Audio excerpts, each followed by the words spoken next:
मंगलमय मंगल करण वीतराग विज्ञान, नमोता ही जाते भय अरहंतादि महान।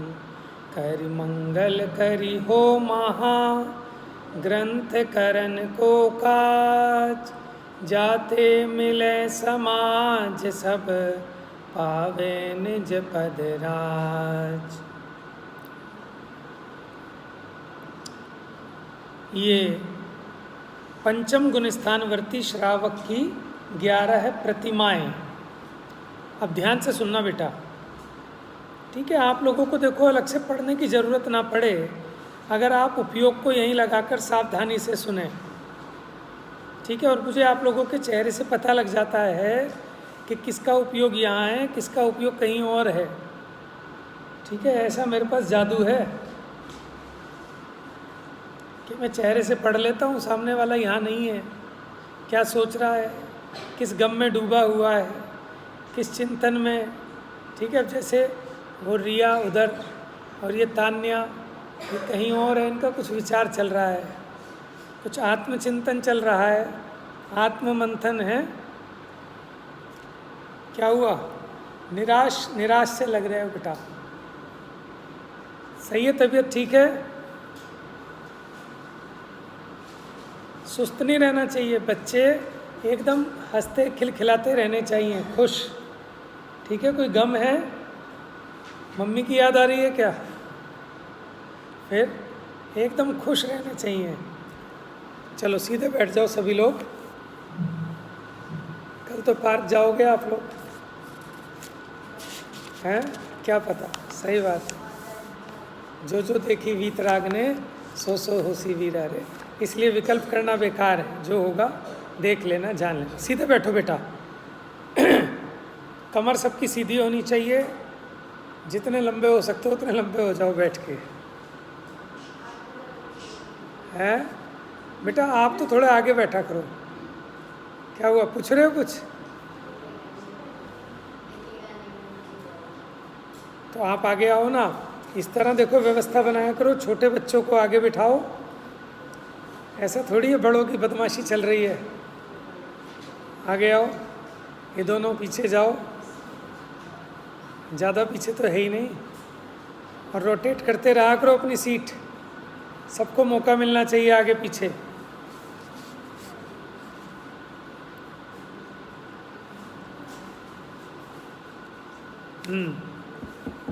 पंचम गुण स्थानवर्ती क्या होता है आपको पता है? गुण स्थानों के नाम पता है सबको? नाम सुना है गुण स्थान का? पता है क्या चीज़ होती है? आपको है कोई गुण स्थान? नहीं है?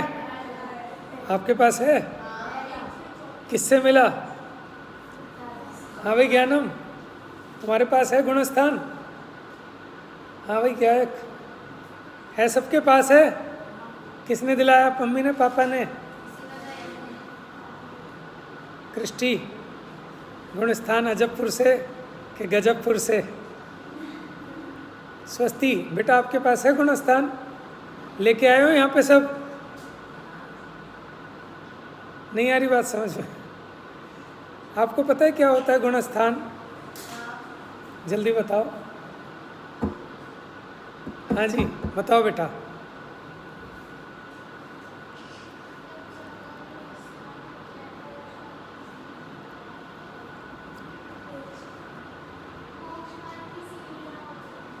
मोक्ष मार्ग की सीढ़ी होती। वेरी गुड, बैठो और बताओ बेटा। देखो गुण स्थान, गुणों के स्थान, स्टेजेस, समझ में आ गया? यहाँ गुण का मतलब जीव के परिणाम है, जीव के परिणामों की जो अलग अलग स्टेजेस हैं उसको हम कहते हैं गुण स्थान। अभी तो इतना ही बहुत है, आपका चैप्टर तो नहीं आया ना गुण स्थान का, पीछे किसी भाग में तो नहीं पढ़ा ना अभी इतना ही जान लो। पढ़ा था? अरे फिर कैसे कह रहे हो नहीं पढ़ा? वीतराग विज्ञान भाग 1 में था क्या?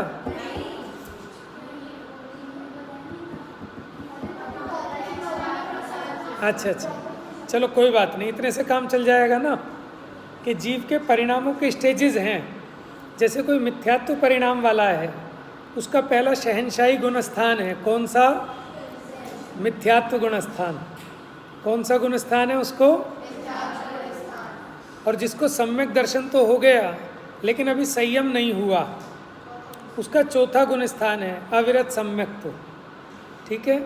पांचवा गुण स्थान किसका है? कि जिसने अणुव्रत धारण किए, जिसको एक देश संयम प्रकट हो गया, ठीक है, उसको कहते हैं पंचम गुण स्थान। उसका नाम है देश विरत। लिख लो इसका नाम। पंचम गुण स्थान का नाम तो कम से कम पता होना चाहिए जिसके बारे में पढ़ रहे हो। नहीं जी ना, ये बेचारे 9th वालों पे भी दया कर लो। नाम बता दूं? अच्छा, आपकी नॉलेज के लिए। कौन बताएगा नाम 14 गुण स्थानों के? खड़ा हो जा बेटा, इधर आ जा। नहीं, आ जाओ, जल्दी आ जा फटाफट। क्यों याद नहीं है? पढ़े नहीं गुण स्थान? इसने गवर्नमेंट सार की क्लास में पढ़े हैं 12वीं वाले बच्चों के साथ 14 गुण स्थान, और पेपर भी दिया है। कितने नंबर आए थे? गाथा याद है? मिच्छो सासण मिस्सो, बोलो। मिच्छो सासण मिस्सो। 1 मिनट, अब इतना ही बता दूं। मिच्छो माने मिथ्यात्व गुण स्थान, सासन माने सासाधन गुण स्थान, मिस्सो माने मिश्र गुण स्थान। हाँ बोलो आगे। अविरत सम्मो या देश विरदो या। अविरत सम्मो यानी अविरत सम्यक्त्व। देश विरदो माने देश व्रत, पहला हो गया। चौथा गुण स्थान अविरत सम्यक्त्व, फिर हो गया देश विरत मैंने देश विरत। अब देश विरत का ही और नाम लिखो, 5वें गुण स्थान का लिख लो सभी लोग।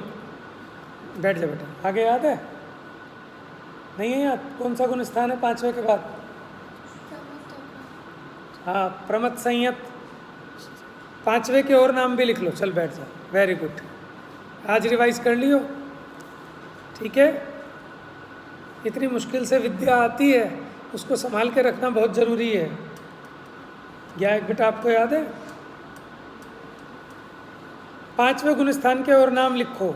संयमा संयम लिखो, संयता संयत लिख लो, जल्दी लिखो बेटा। 5वें गुण स्थान का पहला लिखा आपने देश विरत,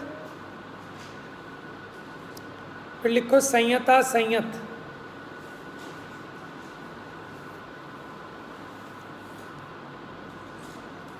देश संयत, देश संयत एक ही बात है। देश का मतलब हो गया पार्शियली, देश माने पार्शियली यानी पार्टली। एक देश संयम आ गया।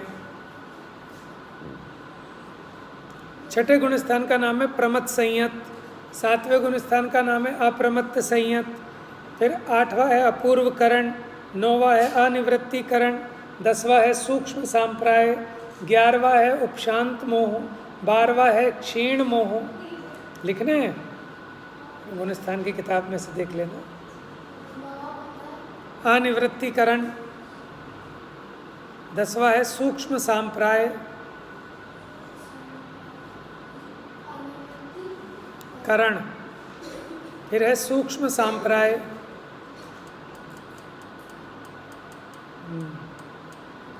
उपशांत मोह, सासाधन,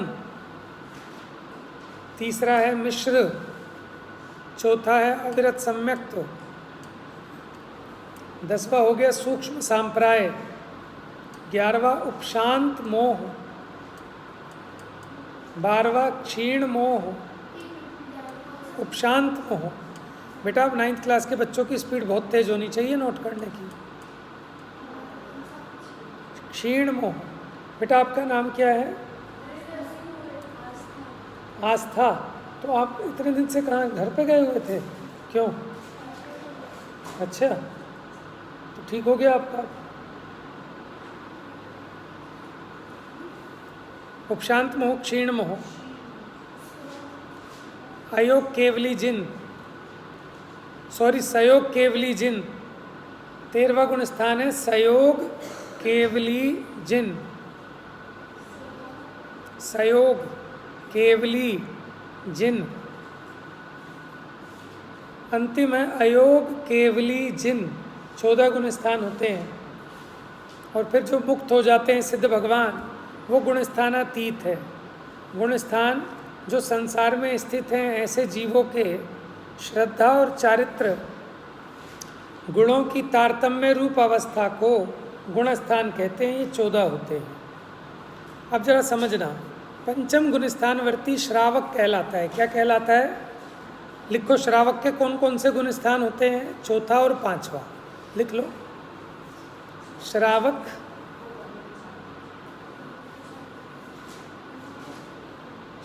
के 2 गुण स्थान होते हैं, चौथा और पांचवा।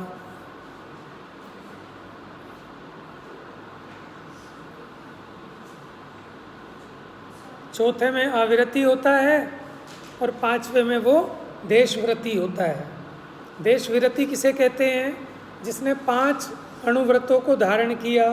12 व्रत सुने आपने? 3 गुण व्रत, 4 शिक्षा व्रत। जो इनको धारण करता है वो पंचम गुण स्थानवर्ती श्रावक कहलाता है। और इनका पूरी तरह पालन करे, महाव्रत धारण करे तो मुनि कहलाते हैं। बात समझ में आ रही है? अभी 5वें गुण स्थान वाला गृहस्थ है कि त्यागी है? गृहस्थ है, क्योंकि श्रावक है। अभी मुनि नहीं हुआ, श्रावक है।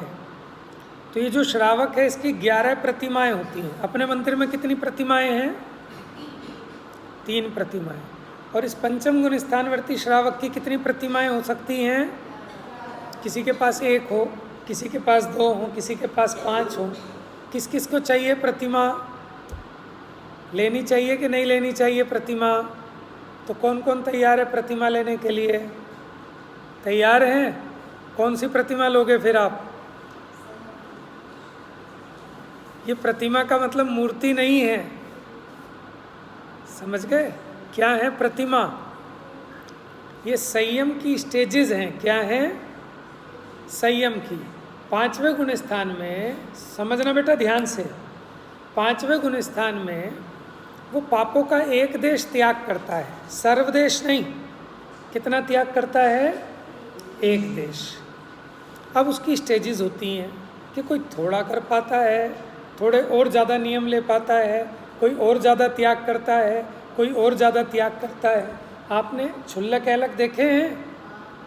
देखे हैं बेटा क्षुल्लक ऐलक? क्षुल्लक होते हैं जो हाथ में पीछी रखते हैं, कमंडल रखते हैं, लेकिन एक लंगोटी और एक छोटी चदरा रखते हैं, वो होते हैं क्षुल्लक। और ऐलक क्या होते हैं? लंगोटी होती है, पीछी कमंडल होता है, लेकिन चदरा भी नहीं होती, चद्दर का भी त्याग होता है। समझ गए? सिर्फ एक वस्त्र, वो होते हैं ऐलक। वो 11वीं प्रतिमा के धारी उत्कृष्ट श्रावक हैं। समझ में आया? तो प्रतिमाएं क्या हैं कि ये संयम के स्टेजेस हैं, संयम के स्थान। 5वें गुण स्थान में संयम के जो तारतम्य रूप स्थान है बढ़ते हुए, वो है 11 प्रतिमाएं। ठीक है? अब ये जो चैप्टर लिखा गया है ये समय सार नाटक के आधार पर लिखा गया है। समय सार नाटक क्या है? पंडित बनारसी दास जी का नाम सुना होगा आपने, बोलो बेटा। 11वीं प्रतिमा। मुनिराज नहीं है वो, ऐलक है, ऐलक श्रावक है वो। हाँ, गृहस्थी का उनको त्याग हो गया। अब ये सब समझेंगे, इस चैप्टर में सब आएगा। क्षुल्लक जी ने भी घर छोड़ दिया है, अपने आप अपना खाना नहीं बनाते, निमंत्रण पे जाते हैं। हाँ, तो वो श्रावक आदि धुलवा के देते हैं उनकी। जहाँ आहार करने जाते हैं ना, वही धो के देते हैं। तो 2 पैर रखने पड़ते हैं उनको, फिर एक रखते हैं, एक धुलने में जाता है। हाँ, मैं एक को धोने में दे देंगे तो वो दूसरा पहनेंगे। जैसे आरिकाएँ भी ऐसी होती हैं। आरिकाएँ मुनि तो है नहीं, तो उनके एक तरह से ऐलक वाला ही गुणस्थान होता है। वो भी एक वस्त्र रखती हैं सिर्फ, समझ में है? वो लंबी एक 5 मीटर की साड़ी, बस। देखो, अब ये पंडित बनारसी दास जी इनका जीवन बड़ा अटपटा रहा। ठीक है? बहुत उतार चढ़ाव आए इनके जीवन में। पहले बनारसी दास जी के बारे में देखते हैं, क्योंकि उन्हीं की रचना समयसार नाटक, उसमें अंत में साध्य साधक द्वार है और वहाँ जो गुण स्थानों की प्रतिमाओं की चर्चा आई, उसके आधार से चैप्टर लिखा गया है। देखिए, अध्यात्म और काव्य दोनों क्षेत्रों में सर्वोच्च प्रतिष्ठा प्राप्त पंडित बनारसी दास जी 17वीं शताब्दी के रस सिद्ध कवि और आत्मानुभवी विद्वान थे। बोलिए।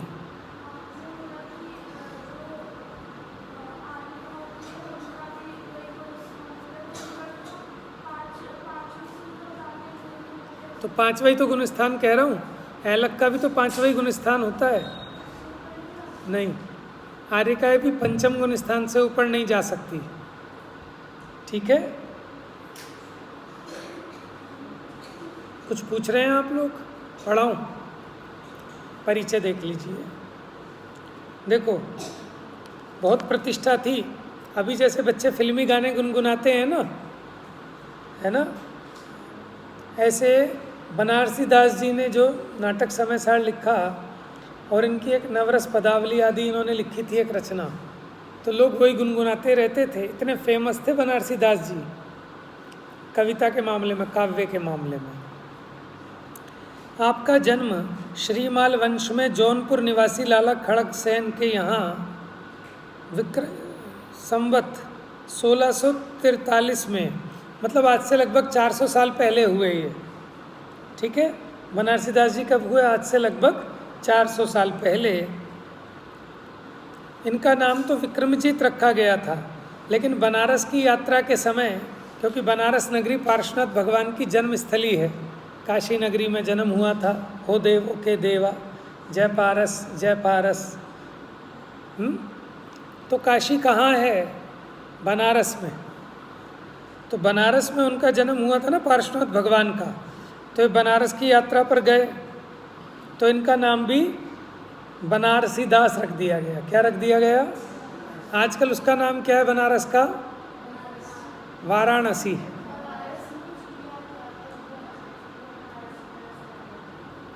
वो यात्रा पे गए बनारस की, मैंने जन्मने के बाद, तो इसलिए उनके माता पिता ने उनका नाम क्या रख दिया?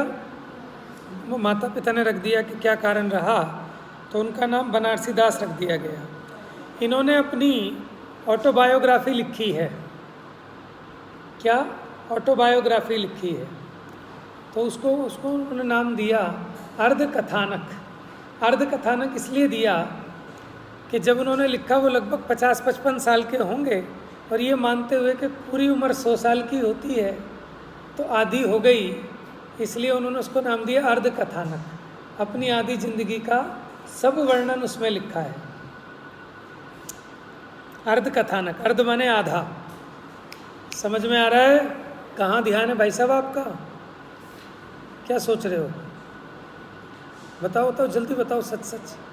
ध्यान तो यहाँ नहीं था, अब बताना पड़ेगा। जो भी जिसका ध्यान कहीं और होगा कि क्या सोच रहे थे, कहाँ खो गए थे, क्या हुआ, क्या सोच रहे हो? मेरे से डर तो नहीं लगता किसी को? है, इसीलिए याद नहीं करते हो आप लोग। डर तो लगना चाहिए भाई।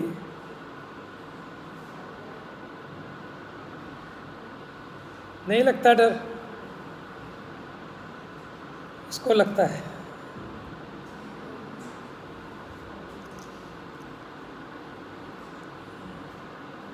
वंशिका, वंशिका या वंशिता, भैया मुझे माफ़ करना, ता और का की गड़बड़ होती रहेगी। वंशिका है। अंशिता कहाँ नज़र नहीं आ रही बहुत दिनों से?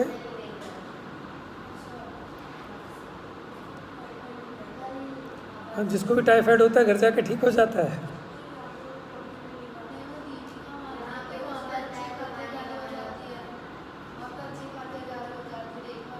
अच्छा,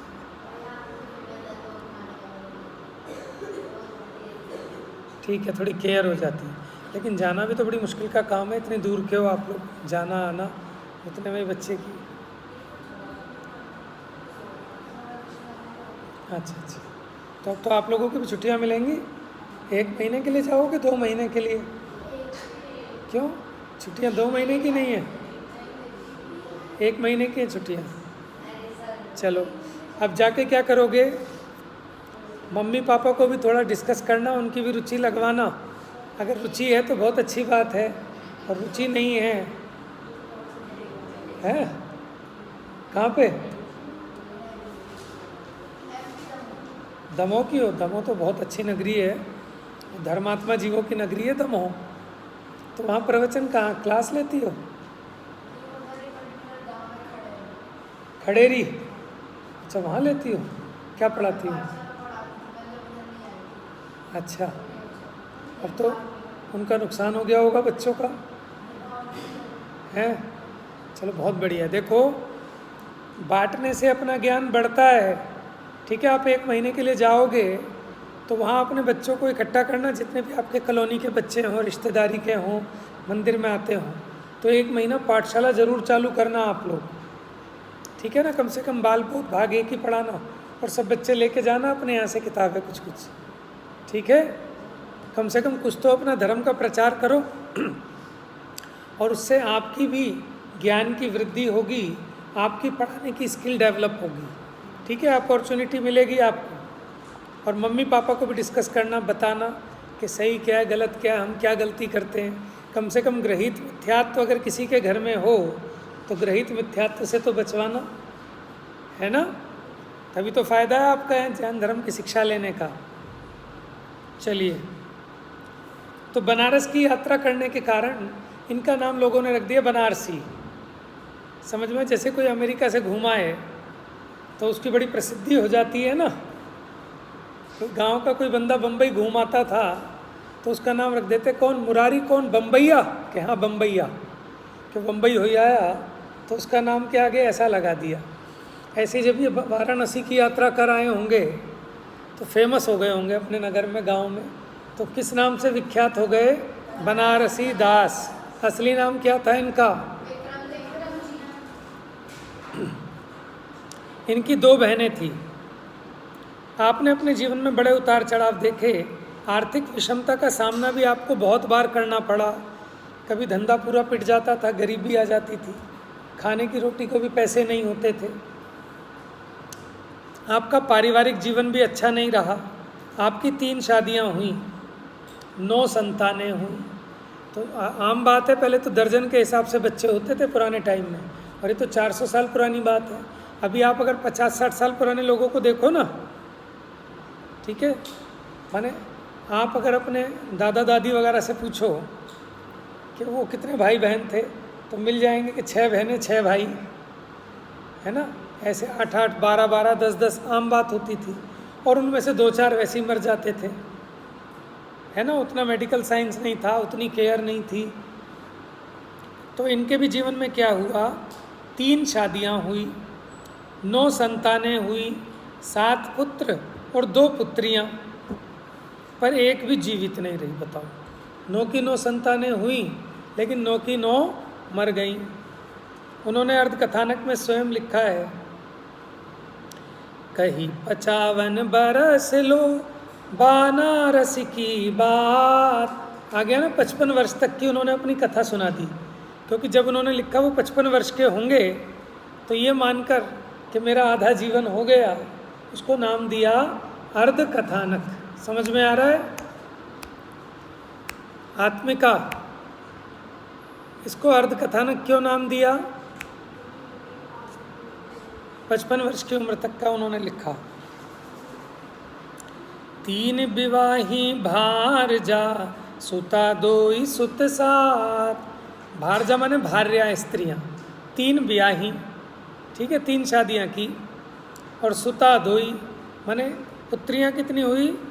2 पुत्रियां और 2 सुत 7। मिल गया आपको? पेज नंबर बताऊं? 19। 9 बालक हुए मुए, हुए और मुए, मर गए। रहे नारी नर 2, हम पति पत्नी रह गए बस। ज्यों तरुवर पतझाड़ वे रहे ठूट से होए। पतझड़ में जैसे वो जो पेड़ है ना, वो ठूट हो जाता है, माने उसके सारे पत्ते, फूल, फल सब खत्म, ऐसे हम हो गए। लेकिन उन्होंने फिर भी धैर्य नहीं छोड़ा, आत्मानुभवी महापुरुष थे। बेटा किताब में देखते चलो, पेज पलटो।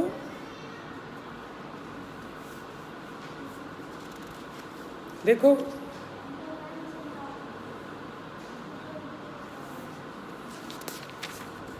कहीं 55 बरस लो, 55 माने 55 बरस तक की बनारसी की बात उन्होंने इसमें कही है।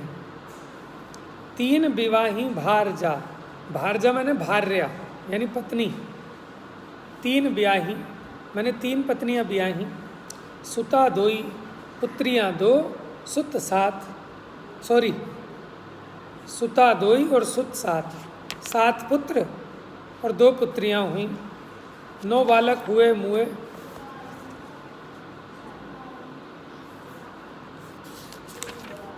विवाही यानी ब्याही, शादी की। भारजा पत्नियां, भार्या को बोलते हैं भारजा। अच्छा तुम भारजा समझ रहे थे।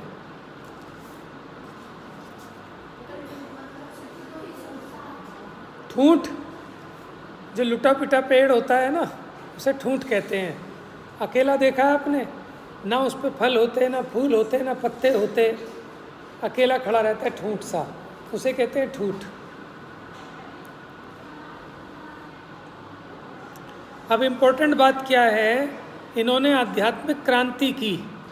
ये 13 पंथ के जन्म, 13 पंथ के नाम से जानी गई इन्होंने जो क्रांति चलाई, किसके विरुद्ध?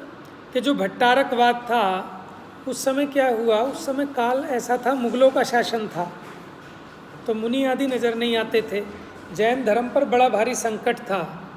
ध्यान से सुनिए बेटा, आप बातें मत करो आपस में, क्या हुआ मुझे बताओ।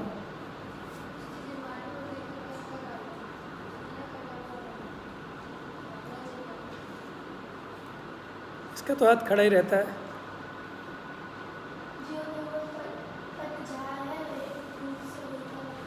पतझड़ आने पर जैसे पेड़ सूखा रह जाता है ना, सारे पत्ते वत्ते सब झड़ जाते हैं, ऐसे इनके बच्चे हुए तो बसंत तो आया, लेकिन फिर सब मर गए, तो माने पतझड़ आ गया, और ये ठूंठ अकेले के अकेले रह गए, फिर पति पत्नी 2। देखो बेटा अब इम्पोर्टेंट बात समझ लो, 5-10 मिनट बचे हैं बस। देखो इन्होंने क्या किया, उस काल में मुगलों का शासन था, जैन धर्म पर बड़ा भारी संकट था, तो अपने यहाँ भी भट्टारकवाद चल गया था। माने वो क्षुल्लकाधिक बनकर अथवा मठाधीश बनकर, ठीक है ना, मुनि दिखते नहीं थे, तो वही अपने आप मंदिर को संभाल लिया उन्होंने, क्षुल्लक बन गए, कोई अलग बन गए। जैसे अभी भी आप सुनते होंगे कि चारुकीर्ति भट्टारक, अभी उनका पीछे शायद निधन हुआ था, बाहुबली में जो थे, गोमटेश्वर बाहुबली में, तो वो क्या थे, एक तरह से उनकी सवारी निकलती थी, जैसे अन्य मतियों में होते हैं ना शंकराचार्य आदि जिनकी गद्दियाँ चलती हैं, ऐसे भट्टारक परंपरा चल पड़ी थी अपने यहाँ। तो उन्होंने बहुत सारी विसंगतियाँ पैदा हो गई थी, जैसे रागी देवी देवताओं की प्रतिमाएं विराजमान होने लगी थी मंदिरों में, पंचामृत आदि के अभिषेक होने लगे, और बहुत सारी क्रियाएं जैन धर्म की बिगड़ने लगी थी। तो उसका उन्होंने निषेध करने के लिए 13 पंथ का पोषण किया। किसका? 13 पंथ का। तो इनका कार्य में, इनके कर्तृत्व में एक विशेषता ये है कि आध्यात्मिक क्रांति के जन्मदाता थे। 13 पंथ के नाम से जो जानी जाती है आध्यात्मिक क्रांति, और जिन मार्ग में छाए हुए भट्टारकवाद का इन्होंने समूल नाश किया, उखाड़ फेंका। देखो 13 पंथ क्या है कि थोड़ा सा अंतर है, जैसे टोडरमल जी हैं, उनकी क्रियाओं में एक होता है 20 पंथ, एक होता है 13 पंथ। 20 पंथ वाले क्या करते हैं, भगवान के सामने गीले फल चढ़ाते हैं, खाने वाले फल फ्रूट, लड्डू, बादाम, पेड़ा वगैरह, भगवान का अभिषेक पंचामृत से करते हैं, ठीक है। और भी ऐसी बहुत सारी क्रियाएं जो कि हिंसक हैं, योग्य नहीं हैं। फूल आदि चढ़ाना बहुत हिंसा होती है, छूने भी लायक नहीं है, तो उनका विरोध किया। और उसके अलावा अध्यात्म तो गोल हो गया था पूरा का पूरा, सिर्फ कोरा क्रियाकांड चलता था, उसका भी उन्होंने निषेध किया, ठीक है ना। कोरा क्रियाकांड, बस क्रिया क्रिया से मतलब, परिणामों को नहीं देखना, उसके पीछे क्या लॉजिक है वो नहीं देखना। और आगे चलकर पंडित टोडरमल जी भी, ठीक है, इसी तेरा पंथ का उन्होंने पोषण किया। किन्होंने? पंडित टोडरमल जी ने।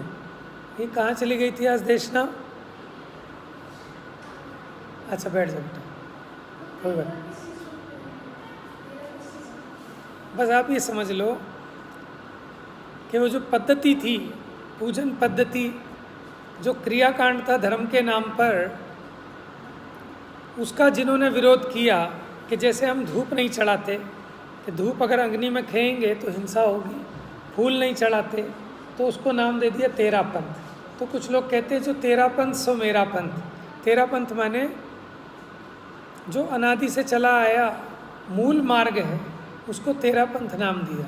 बाकी कई लोग 13 चीज़ें भी गिनाते हैं, तो उसमें ज़्यादा नहीं जाना। माने जो विशुद्ध आध्यात्मिक धारा चल रही है उसका नाम है तेरा पंथ। किसकी? नहीं बताई, नहीं बताई। विशुद्ध आध्यात्म धारा जो अनादि से चली आई है वो तेरा पंथ आमना है। चलो, तो टोडरमल जी ने भी तेरा पंथ का ही फिर पोषण किया, इसीलिए तो उनका बहुत विरोध हुआ। देखो, ये बड़ी काव्य प्रतिभा के धारी थे बनारसी दास जी, बचपन से ही कविताएं लिखते थे। 14 वर्ष की उम्र में आप उच्च कोटि की कविताएं करने लगे थे। पहले आपने श्रृंगार रस की कविताएं लिखी। श्रृंगार रस की माने राग रंग वाली कविताएं। क्या पूछ रहे हो? तो इन्होंने अपनी एक 14 वर्ष की उम्र में एक कृति लिखी थी, नवरस पदावली। समझ में? उसमें श्रृंगार रस का वर्णन था। अगर आज की डेट में वो होती ना, इतनी पॉपुलर होती वो कि उससे ज़्यादा फेमस कोई नहीं होती, नवरस पदावली। लेकिन जब उन्हें थोड़ा सा अध्यात्म का रस लगा, उन्हें समझ में आया कि ये तो विषय कषाय का पोषण करने वाली है, भोगों की प्रेरणा देने वाली कविताएं हैं। तो वो खुद बैलगाड़ी में भर के अपनी सारी किताबें ले गए और गोमती नदी में बहा दी, कि ताकि इसको कोई पढ़े भी नहीं, क्योंकि जो पढ़ेगा वो पाप भाव करेगा। तो मैं दूसरों के पाप में निमित्त बनूं, ऐसा काम नहीं होना चाहिए। तो देखो कितना बड़ा त्याग था। फिर उन्होंने, उनका जीवन अध्यात्ममय हो गया। उन्होंने कौन कौन सी रचनाएं लिखी? उसके बाद नाटक समय सार, ये उनके कर्तृत्व है। बनारसी विलास, नाम माला और अर्ध कथानक, माने एक एक नाम के अनेक अनेक अर्थ बताए उन्होंने। ऐसे नाम माला है, अ से बहुत सारे नाम, फिर बा से, का से, ऐसे। तो इनके 4 रचनाएं हैं। कौन कौन सी? नाटक समय सार, बनारसी विलास, नाम माला, अर्ध कथानक। देखो 2 तरीके से परिचय देते। एक तो व्यक्तित्व, व्यक्तित्व में वो कौन थे, कहाँ जन्मे, उनकी क्या फैमिली बैकग्राउंड था, पारिवारिक परिस्थितियाँ क्या थी, कैसा उनका नेचर था, ये तो उनका व्यक्तित्व, पर्सनैलिटी। और कर्तृत्व कि उन्होंने क्या किया, कि आध्यात्मिक क्रांति चलाई, भट्टारकवाद का मैंने अभाव कराया, मेटा उसको, जो कुरीतियाँ चल रही थी उनको मिटाया और अध्यात्म की रचनाएं की। अर्ध कथानक हिंदी भाषा का प्रथम आत्मचरित्र है। इससे पहले हिंदी भाषा में किसी ने ऑटोबायोग्राफी नहीं लिखी। समझ रहे हैं? ये पहली ऑटोबायोग्राफी थी। जैसे गांधी जी ने लिखी है ना अपनी, तो बनारसी दास जी ने, क्या हो गया बेटा, जाना है, भूख लग रही है, क्या हुआ फिर? बताओ बेटा, बताओ जल्दी, इसको पता है, बताओ। पैर सो गया, तुम भी सो जाओ फिर।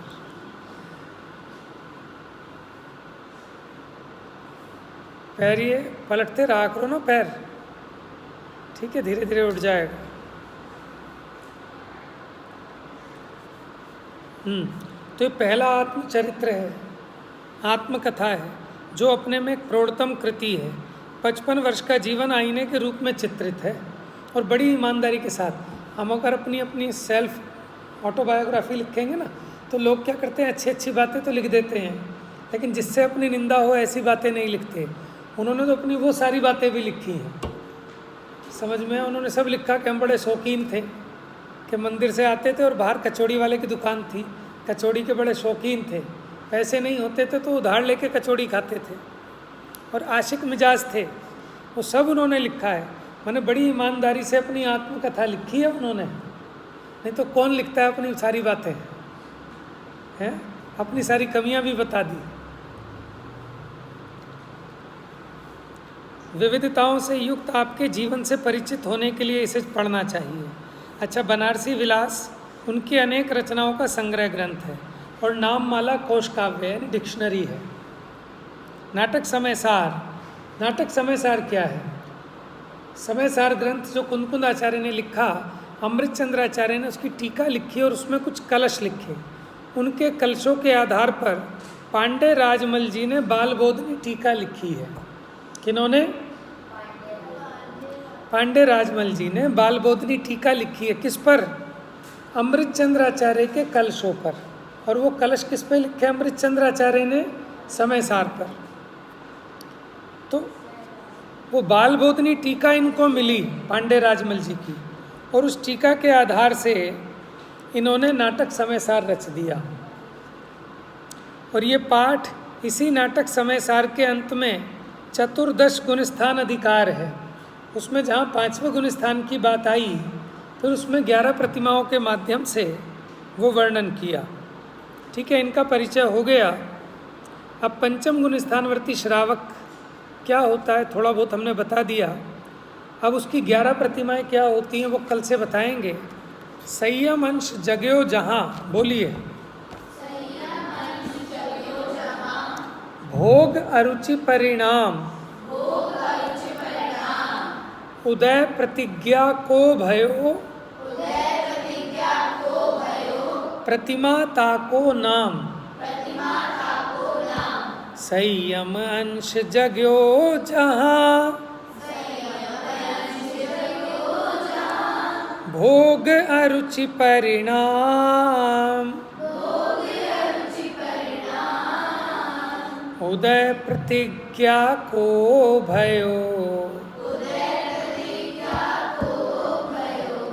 प्रतिमाता को नाम। सुनाओ बेटा, कौन सुनाएगा? कौन है अकलंक? हाँ सुनाओ बेटा।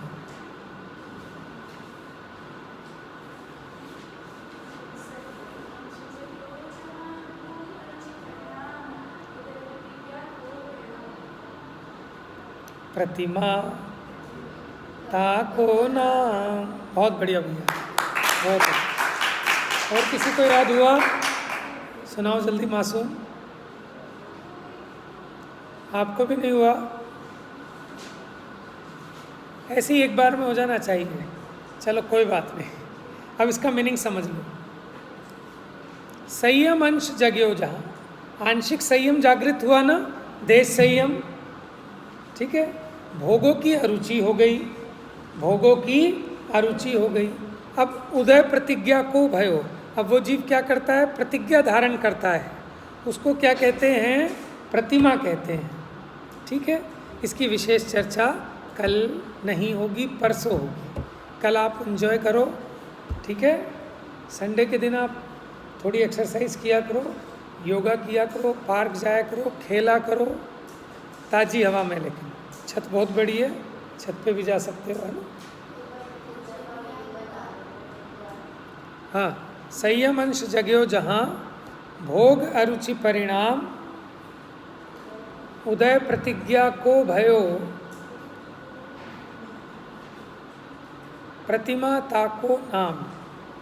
हो तो गया। उदय प्रतिज्ञा, प्रतिज्ञा नियम, प्रतिज्ञा लेता है। मैं प्रतिज्ञा लेता हूँ कि आज के बाद झूठ नहीं बोलूँगा, ठीक है। चलिए, जा वाणी के ज्ञान से